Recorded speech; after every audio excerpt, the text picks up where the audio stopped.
সংসারে দারিদ্রতা আসার বেশ কয়েকটি কারণ আছে, যেই কারণগুলো যদি আমরা খুব সঠিকভাবে মানতে পারি আমাদের সংসারে দারিদ্রতা আসবে না। বৃহস্পতিবার দিন ভুল করেও আপনারা নোংরা জামা কাপড় কাচবেন না। কাচাকুচি করা বৃহস্পতিবার দিন অত্যন্ত অশুভ বলে মনে করা হয়। অনেকে বৃহস্পতিবার দিন মাথায় শ্যাম্পু বা সাবান দেন, এটা করা অত্যন্ত অশুভ বলে মনে করা হয়।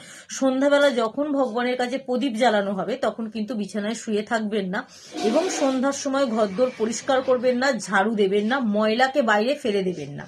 এবং ময়লাকে আপনি যদি দরজার পাশে জমিয়েও রেখে দেন সারাদিন, তাতেও কিন্তু আমাদের সংসারে দারিদ্রতা বৃদ্ধি পায়। এবার কি করবেন, সকালে ঘুম থেকে উঠে পড়বেন, তাহলে কিন্তু আমাদের সংসারে অশুভ প্রভাব কিছুতেই আসবে না। এছাড়াও তুলসী তলায় বা ঠাকুর ঘরে যদি আপনারা প্রদীপ না দেখান, আমাদের সংসারে দারিদ্রতা অতিরিক্ত বৃদ্ধি পায়। সন্ধ্যাবেলা চুল খুলে কোথাও যাবেন না। সন্ধ্যাবেলা যখন সন্ধ্যার সময়, সেই সময় চুল খুলে কোথাও গেলে কিন্তু জীবনে নানা রকম অশুভ প্রভাব পড়ে। সন্ধ্যা যখন দেব, বাড়িতে যখন সন্ধ্যা দেওয়া হবে, প্রদীপ জ্বালানো হবে বা পুজো করা হবে, সেই সময় কিন্তু আপনি চুল খুলে বসেও থাকবেন না। পুজো করার সময় চুল খুলে পুজো করবেন না, এগুলো কিন্তু আমাদের সংসারে দারিদ্রতাকে অতিরিক্ত বৃদ্ধি করে।